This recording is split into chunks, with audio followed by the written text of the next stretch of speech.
Chapter 6 of the Kybalion by the Three Initiates.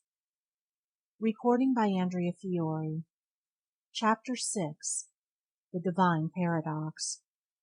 The half-wise, recognizing the comparative unreality of the universe, imagine that they may defy its laws. Such are vain and presumptuous fools, and they are broken against the rocks and torn asunder by the elements of reason of their folly. The truly wise, knowing the nature of the universe, use laws against laws, the higher against the lower, and by the art of alchemy transmute that which is undesirable into that which is worthy, and thus triumph. Mastery consists not in abnormal dreams, visions, and fantastic imaginings or living, but in using the higher forces against the lower, escaping the pains of the lower planes by vibrating on the higher. Transmutation, not presumptuous denial, is the weapon of the master. The Kybalion. This is the paradox of the universe, resulting from the principle of polarity, which manifests when the all begins to create. Hearken to it, for it points the difference between half-wisdom and wisdom. While to the infinite all, the universe, its laws, its powers, its life, its phenomena, are as things witnessed in the states of meditation or dream, yet to all that is finite, the universe must be treated as real, and life and action and thought must be based thereupon, accordingly, although with an ever understanding of the higher truth, each according to its own plane and laws. Were the all to imagine that the universe were indeed reality, then woe to the universe, for there would then be no escape from lower to higher, divine word. Then would the universe become a fixity, and progress would become impossible. And if man, owing to half-wisdom, acts and lives and thinks of the universe as merely a dream, akin to his own finite dreams, then indeed does it so become for him, and like a sleep-walker, he stumbles ever around and around in a circle, making no progress, and being forced into an awakening at last, by his falling bruised and bleeding over the natural laws which he ignored. Keep your mind ever on the star, but let your eyes watch over your footsteps, lest you fall into the mire by reason of your upward gaze. Remember the divine paradox, that while the universe is not, still it is. Remember ever the two poles of truth, the absolute and the relative. Beware of half-truths. What Hermetists know as the law of paradox is another aspect of the principle of polarity. The Hermetic writings are filled with references to the appearance of the paradox in the consideration of the problem of life and being. The teachers are constantly warning their students the error of omitting the other side of any question, and their warnings are particularly directed to the problems of the absolute and the relative, which perplex all students of philosophy, and which cause so many to think and act contrary to what is generally known as common sense. And we caution all students to be sure to grasp the divine paradox of the absolute and relative, lest they become entangled in the mire of the half-truth. With this in view, this particular lesson has been written. Read it carefully.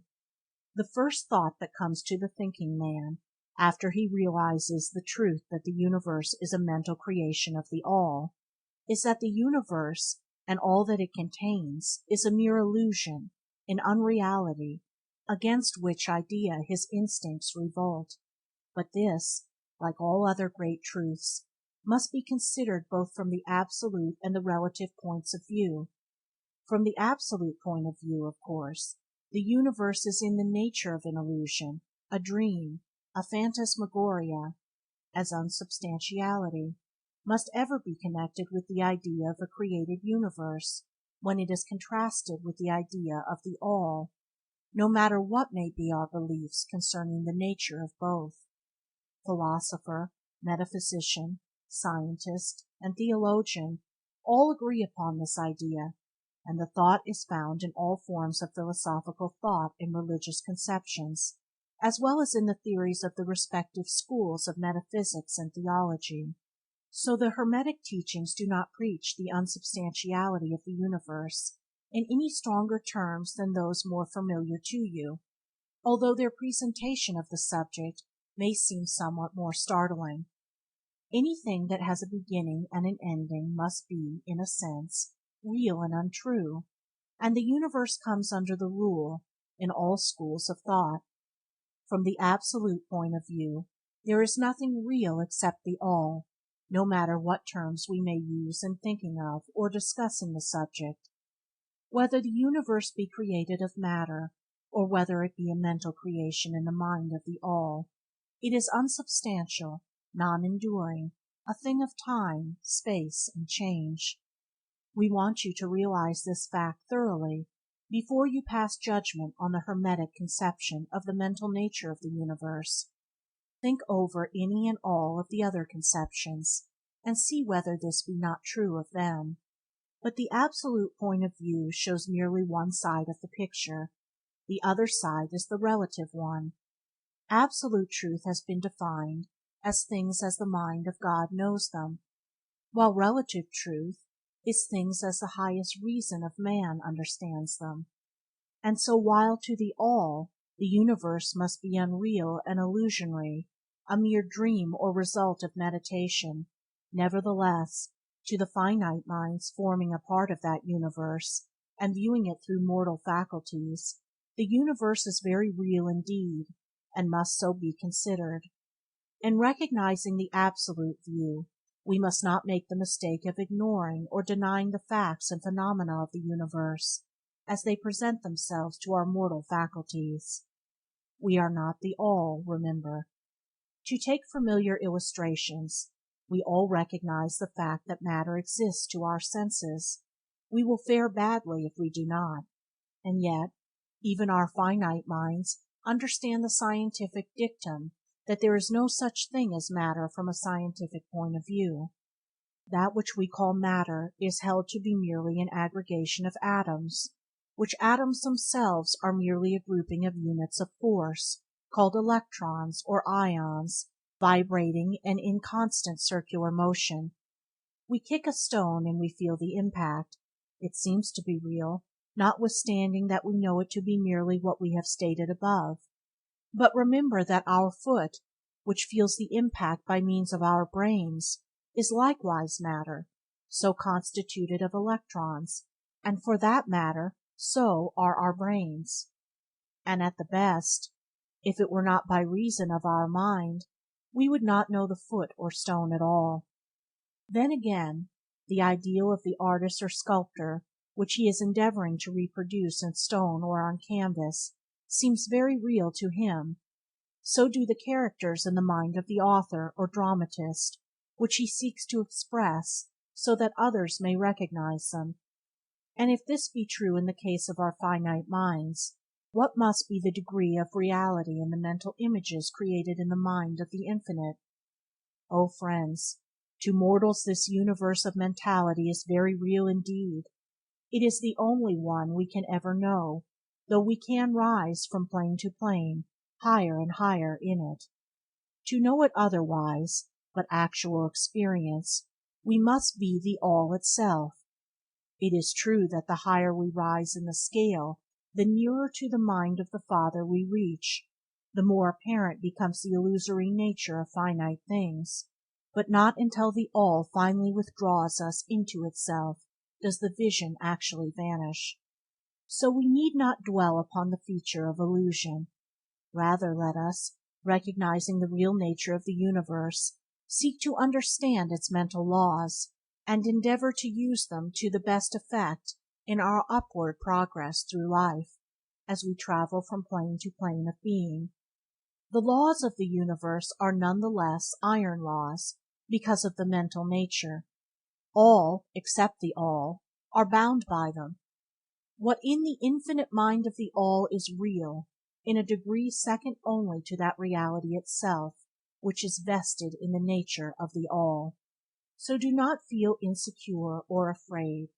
We are all held firmly in the infinite mind of the All, and there is naught to hurt us or for us to fear.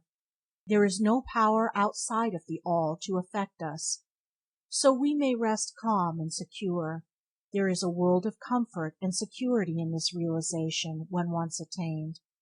Then calm and peaceful do we sleep, rocked in the cradle of the deep, resting safely on the bottom of the ocean of infinite mind, which is the All.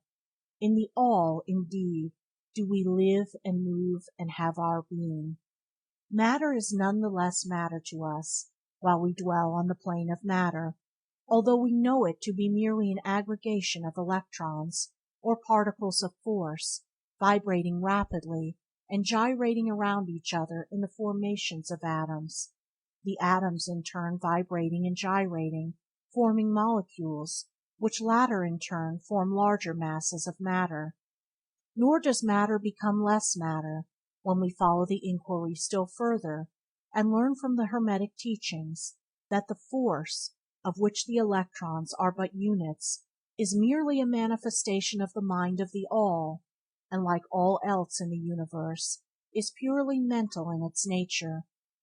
While on the plane of matter we must recognize its phenomena, we may control matter, as all masters of higher or lesser degrees do, but we do so by applying the higher forces.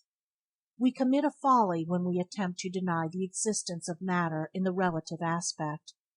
We may deny its mastery over us, and rightly so, but we should not attempt to ignore it in its relative aspect, at least so long as we dwell upon its plane. Nor do the laws of nature become less constant or effective when we know them, likewise, to be merely mental creations. They are in full effect on the various planes. We overcome the lower planes by applying still higher ones, and in this way only. But we cannot escape law or rise above it entirely. Nothing but the All can escape law, and that is because the All is law itself, from which all laws emerge. The most advanced masters may acquire the powers usually attributed to the gods of men, and there are countless ranks of being in the great hierarchy of life, whose being and power transcends even that of the highest masters among men, to a degree unthinkable by mortals, but even the highest master and the highest being must bow to the law, and be as nothing in the eye of the All. So that if even these highest beings, whose powers exceed even those attributed by men to their gods, if even these are bound by and are subservient to law, then imagine the presumption of mortal man, of our race and grade, when he dares to consider the laws of nature as unreal, visionary, and illusory, because he happens to be able to grasp the truth that the laws are mental in nature, and simply mental creations of the All. Those laws which the All intends to be governing laws are not to be defied or argued away. So long as the universe endures, will they endure, for the universe exists by virtue of these laws, which form its framework and which hold it together. The Hermetic Principle of Mentalism, while explaining the true nature of the universe upon the principle that all is mental, does not change the scientific conceptions of the universe, life, or evolution. In fact, science merely corroborates the Hermetic teachings. The latter merely teaches that the nature of the universe is mental, while modern science has taught that it is material, or of late, that it is energy in the last analysis. The Hermetic teachings have no fault to find with Herbert Spencer's basic principle, which postulates the existence of an infinite and eternal energy from which all things proceed. In fact, the Hermetics recognize in Spencer's philosophy the highest outside statement of the workings of the natural laws that have ever been promulgated, and they believe Spencer to have been a reincarnation of an ancient philosopher who dwelt in ancient Egypt thousands of years ago, and who later incarnated as Heraclitus, the Grecian philosopher who lived BC 500. And they regard his statement of the infinite and eternal energy as directly in the line of the Hermetic teachings, always with the addition of their own doctrine that his energy is the energy of the mind of the All. With the master key of the Hermetic philosophy, the student of Spencer will be able to unlock many doors of the inner philosophical conceptions of the great English philosopher, whose work shows the results of the preparation of his previous incarnations. His teachings regarding evolution and rhythm are in almost perfect agreement with the Hermetic teachings regarding the principle of rhythm. So the student of Hermetics need not lay aside any of his cherished scientific views regarding the universe. All he is asked to do is grasp the underlying principle of the All is mind, and the universe is mental, held in the mind of the All. He will find that the other 6 of the 7 principles will fit into his scientific knowledge, and will serve to bring out obscure points and to throw light in dark corners. This is not to be wondered at when we realize the influence of the Hermetic thought of the early philosophers of Greece, upon whose foundations of thought the theories of modern science largely rest. The acceptance of the first Hermetic principle, mentalism, is the only great point of difference between modern science and Hermetic students, and science is gradually moving toward the Hermetic position in its groping in the dark for a way out of the labyrinth into which it has wandered in its search for reality. The purpose of this lesson is to impress upon the minds of our students the fact that, to all intents and purposes, the universe and its laws and its phenomena are just as real, so far as man is concerned, as they would be under the hypothesis of materialism or energism. And under any hypothesis, the universe in its outer aspect is changing, ever-flowing and transitory, and therefore devoid of substantiality and reality. But note the other pole of the truth. Under the same hypothesis, we are compelled to act and live as if the fleeting things were real and substantial, with this difference always between the various hypotheses, that under the old views mental power was ignored as a natural force, while under mentalism it becomes the greatest natural force, and this one difference revolutionizes life to those who understand the principle and its resulting laws and practice. So finally, students all, grasp the advantage of mentalism, and learn to know, use, and apply the laws resulting therefrom. But do not yield to the temptation which, as the Kybalion states, overcomes the half-wise, and which causes them to be hypnotized by the apparent unreality of things, the consequence being that they wander about like dream people, dwelling in the world of dreams, ignoring the practical work and life of man, the end being that they are broken against the rocks and torn asunder by the elements by reason of their folly. Rather, follow the example of the wise, which the same authority states, use law against law, the higher against the lower, and by the art of alchemy transmute that which is undesirable into that which is worthy, and thus triumph. Following the authority, let us avoid the half-wisdom, which is folly, which ignores the truth that mastery consists not in abnormal dreams, visions, and fantastic imaginings or living, but in using the higher forces against the lower, escaping the pains of the lower planes by vibrating on the higher. Remember always, student, that transmutation, not presumptuous denial, is the weapon of the master. The above quotations are from the Kybalion, and are worthy of being committed to memory by the student. We do not live in a world of dreams, but in a universe which, while relative, is real so far as our lives and actions are concerned. Our business in the universe is not to deny its existence, but to live, using the laws to rise from lower to higher, living on, doing the best that we can under the circumstances arising each day, and living, so far as is possible, to our biggest ideas and ideals. The true meaning of life is not known to men on this plane, if indeed to any, but the highest authorities, and our own intuitions, teach us that we will make no mistake in living up to the best that is in us, so far as is possible, and realizing the universal tendency in the same direction, in spite of apparent evidence to the contrary. We are all on the path, and the road leads upward ever, with frequent resting places. Read the message of the Kybalion, and follow the example of the wise, avoiding the mistake of the half-wise, who perish by reason of their folly. Chapter 7. Conclusion.